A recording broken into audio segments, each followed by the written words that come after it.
Bapak Rocky Taga. Halo Bapak Rocky Taga. Iya. Ya. Ya, Pak Rocky Taga. Oke. Bapak, terima kasih banyak Pak Rocky sekali lagi sudah mau bergabung dengan kami di sini ya di seminar karir ini, Pak. Dan kami udah nggak sabar nih Pak Rocky untuk mendengarkan kesaksiannya Bapak selama Bapak bergabung. Dan sekarang sudah jabatannya adalah Master Silver dan selalu menjadi top marketing associate dari tahun 2015 sampai 2019. Bapak Ibu luar biasa. Silakan Pak Rocky, kira-kira Pak kita udah nggak sabar banget Pak untuk mendengar kesaksian Bapak. Silakan Pak. Iya, terima kasih.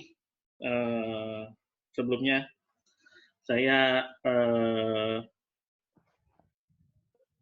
ucapin terima kasih ya buat Pak Daniel sama Ibu Susan.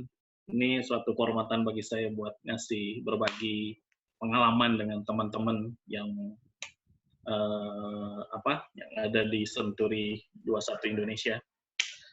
Mungkin saya cerita aja ya, nanti akhir dari cerita saya kasih kesimpulan dari perjalanan karir saya selama di 2015 sampai 2019. Jadi nama saya Rocky, udah ada di sini Rocky Taga. Saya kantornya di Century 21 Indonesia, Century 21 Sawah di Treasury Tower SCBD. Teman-teman, awalnya saya waktu join di Century 21 ini, jujur aja saya background-nya teknik ya. Saya kontraktor waktu itu 2014, cuman kondisinya tidak baik bagi saya. Saya kondisinya waktu itu lagi bangkrut itu. Saya bangun beberapa proyek di pemerintah, tapi ada beberapa hampir semua gagal. Sampai waktu itu 2014 itu motor aja nggak punya waktu zaman itu gitu. Karena lagi kondisi memang lagi bangkrut. Tadi di sini saya lihat teman-teman ada senior saya, ada Pak Yopi, ada Bu Herlina. Saya juga banyak belajar dari mereka. Waktu 2014 itu sebenarnya ceritanya begini, istri saya udah duluan jadi sales properti.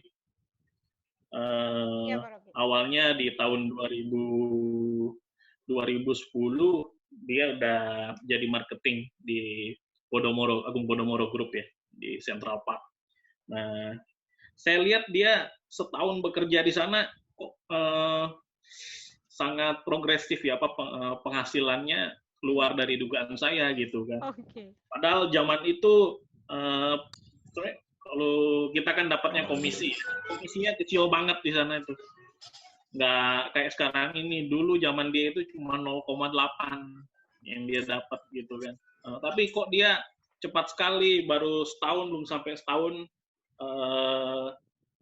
udah bisa beli ini, bisa beli itu, belinya nggak nyicil lagi, belinya cash lagi gitu kan. Wow, tapi kondisi saya lagi bangkrut gitu. Dia udah suruh join dengan Pak Halim, member broker saya. Cuman ya tahu sendirilah, bagi kita itu, khususnya saya ya, orang timur itu mau jadi sales itu kayaknya kurang itu ya, gengsinya gede. Tapi di sini justru saya belajar gitu kan. Gengsinya gede mau jadi sales gitu kan.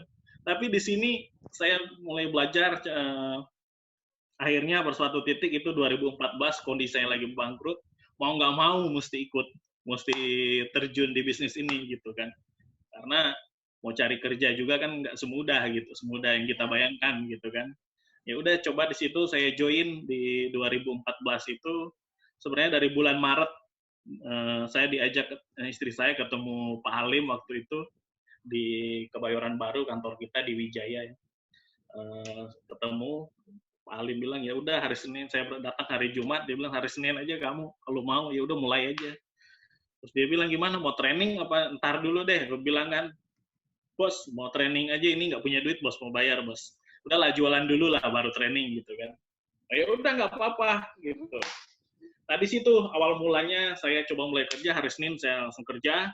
tiba-tiba Pak Halim ada beberapa project primary yang dia pegang waktu itu ya, kecil-kecil.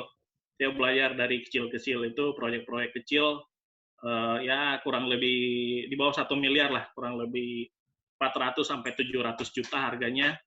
Tapi puji Tuhan, seminggu saya kerja, saya bisa jualan 2 unit gitu kan. Ada satu customer bisa jual, saya teman-teman itu 1 bulan penuh nggak pernah absen tuh pameran waktu zaman itu, nggak pernah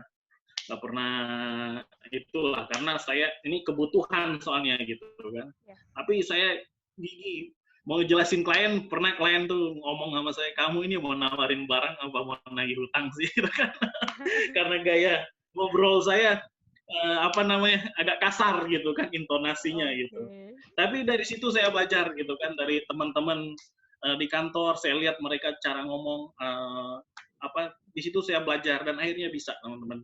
Saya kerja itu waktu itu jualan, wah seminggu kerja saya bisa jualan 2 unit. Dan waktu di zaman itu saya tiap tiap minggu itu bisa jual properti gitu kan. Bisa jual 1, bisa jual 2. Cuman dalam waktu kalau nggak salah sebulan ya, saya bisa beli motor tuh, motor cash gitu lah, luar biasa itu deh. Dari tadinya jalan kaki udah bisa naik motor gitu kan.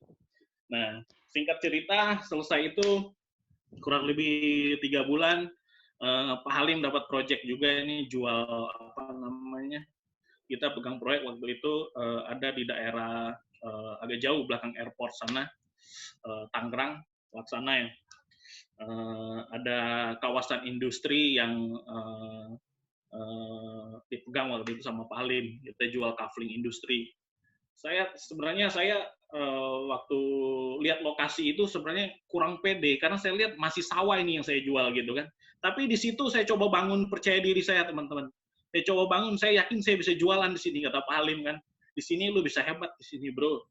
Lu bisa jualan, lu bisa kenal orang-orang hebat nih kalau jual kafling industri bro. Ini gede. Yang pasti kalau mau beli punya pabrik nih yang mau beli nih. Lu bisa kayak mendadak deh di sini. Wah di situ saya, waduh.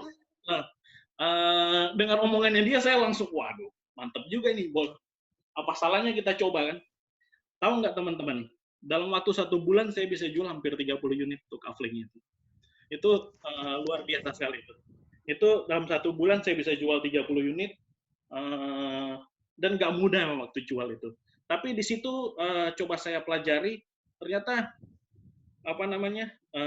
saya mesti belajar dari hal kecil gitu kan. Baru saya coba belajar hal yang besar gitu. Mulai di situ coba saya pelajari. Di situ saya udah dapat klien, saya coba bangun jaringan karena bisnis ini ada bisnis jaringan sama trust. Cuman 2 itu yang saya coba itu bisnis ini, bisnis properti ini ada bisnis jaringan dan bisnis trust. Nah situ saya coba bangun klien-klien saya ini. Dan anehnya di situ klien-klien yang beli ini unit puluhan unit ini sebenarnya saya nggak perlu cari tapi dia datang sendiri, itu repeat order dari teman-temannya. Karena saya coba lihat di situ tadi saya bilang saya bangun trust itu ke mereka. Saya tiap bulan saya mesti bawain, saya mesti ambil kwitansi, saya mesti ambil cek giro buat store ke bank buat bayar cicilannya. Selama setahun tuh saya coba bikin begitu. Nah di situ dia orang ngejek teman-temannya, kalau mau beli kafling sama ini aja nih, ini bagus nih agentnya gitu kan. Ini orang nih bagus nih, dia pelayanannya oke lah, gue tinggal datang udah siap, udah jadi semua, tinggal tanda tangan deh. Nah di situ teman-teman saya mulai coba belajar di situ, jual itu kafling, banyak dapat repeat order, ada juga yang klien baru yang baru beli, tapi hampir 80% itu dari teman-teman bahkan saudara-saudara yang orang-orang yang udah invest duluan itu gitu. Dan itu yang beli-beli itu bukan orang sembarangan gitu. Saya lihat dia orang punya pabrik semua gitu kan. Yang karyawannya ada yang ribuan gitu. Nah, terus dari situ saya coba belajar lagi mulai jual-jual properti di Kebayoran Baru karena saya pikirkan coba saya mau beralih dulu lah di dekat kantor saya karena kantor saya di daerah Jakarta Selatan kan. Coba saya bermain di Jakarta Selatan. Puji Tuhan di situ saya coba bangun jaringan juga dengan teman-teman di sana. Saya nggak anggap mereka sebagai kompetitor, tapi sebagai teman bisnis lah gitu. Bisa lumayan berhasil di situ, bukan lumayan berhasil lagi, tapi cukup berhasil. Karena di situ saya coba buka jaringan, ternyata prospeknya cukup bagus gitu kan di daerah selatan. Memang nggak semudah juga dari kita yang pikirkan, karena di sana gede-gede. Kalau main daerah Permata Hijau, daerah Kebayoran Baru, di situ nggak ada yang murah gitu kan, nggak ada, bukan uang kecil, uangnya gede-gede semua. Tapi di situ saya lihat coba saya bangun, tapi ternyata ada hasilnya gitu. Nah, jadi singkat cerita apa namanya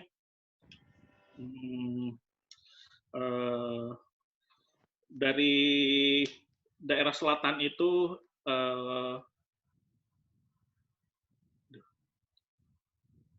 lumayan berhasil di situ lah, bisa jual rumah super mewah gitu kan, kita bisa jual office tower satu lantai, dan ini apa namanya dari hasil yang coba saya bangun dari jaringan dan trust itu yang saya coba bangun gitu kan.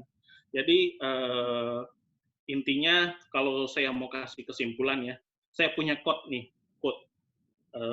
Kemarin saya ditelepon sama Pak Andri, katanya mau bikin apalah gitu kan dari pusat yang masuk 2021 kemarin itu ada mau bikin majalah atau apa, saya kurang nyimak kemarin, terus dia bilang minta quote kan.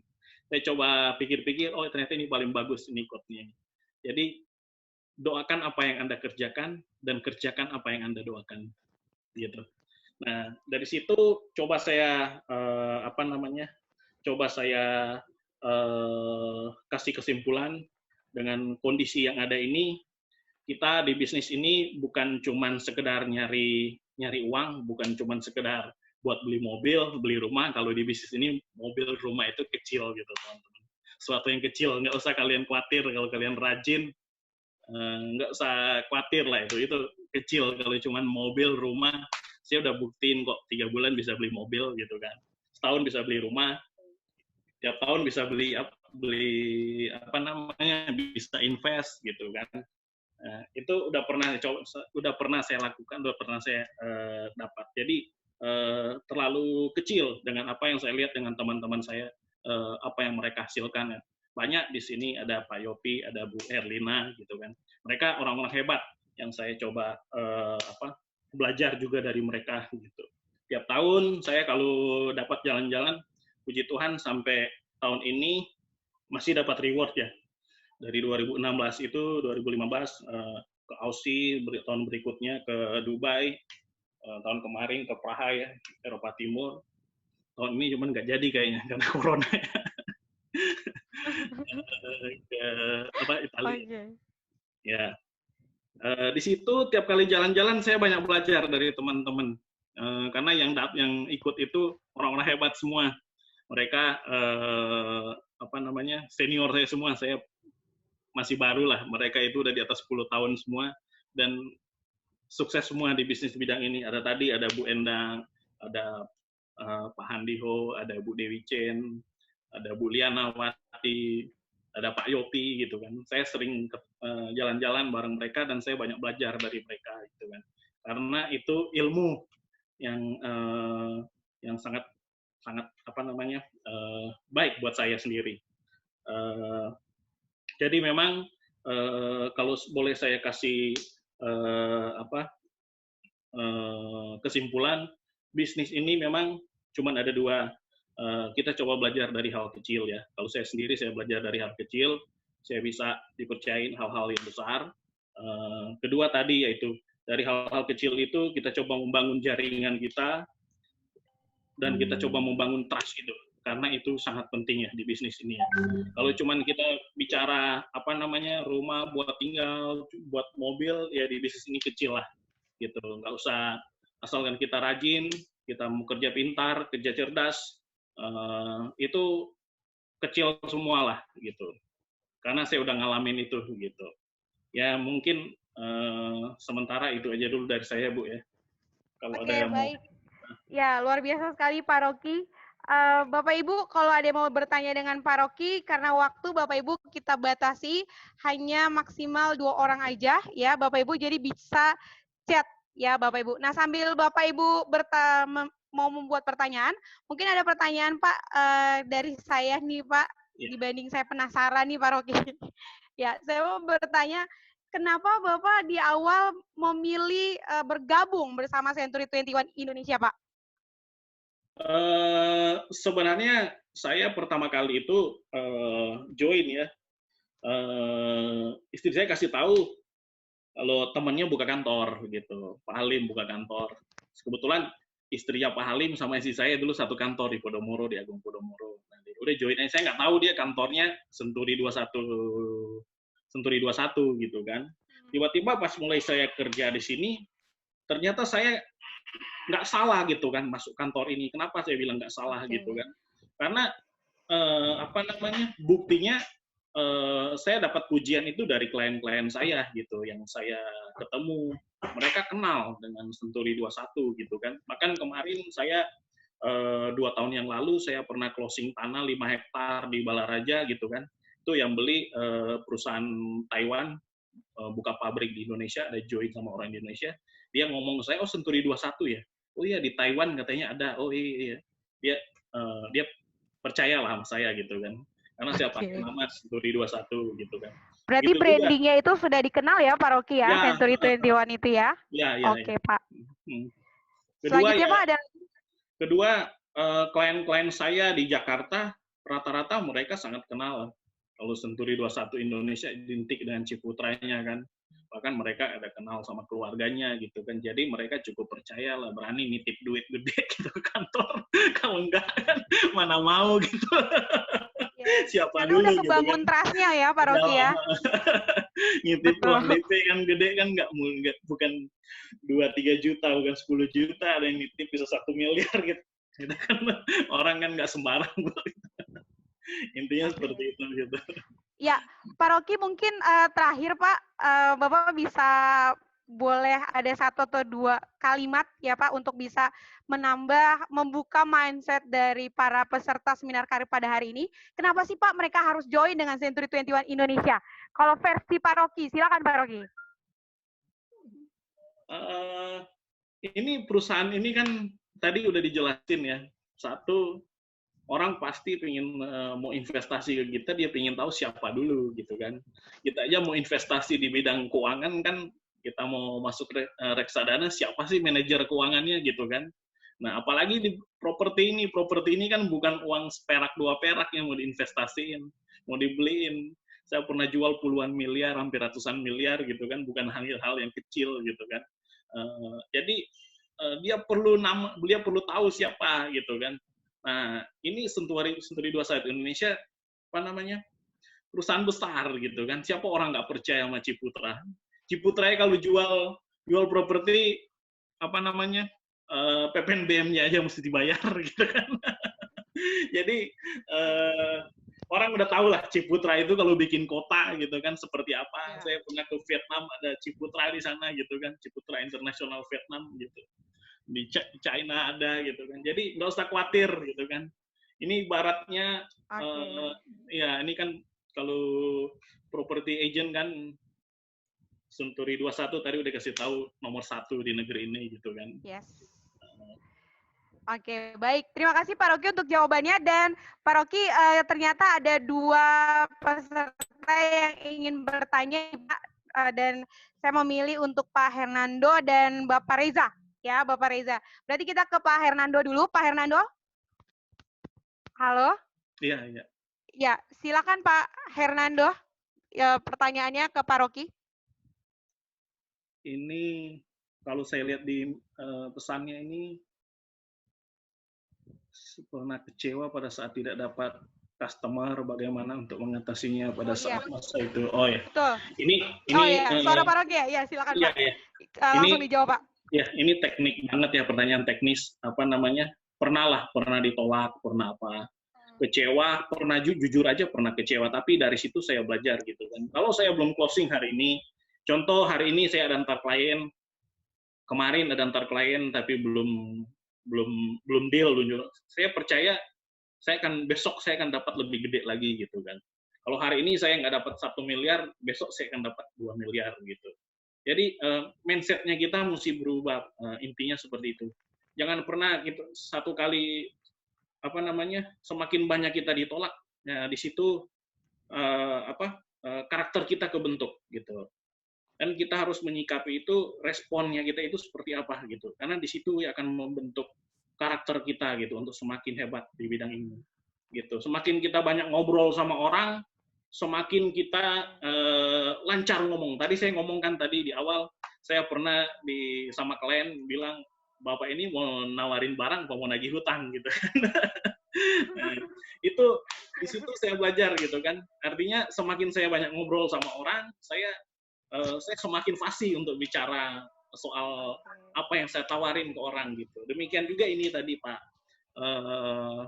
pertanyaan Pak siapa tadi? Pak Reza ya? Pak Hernando, Pak. Pak Hernando ya, oh ya. Iya. Kurang lebih ya seperti itu gitu kan.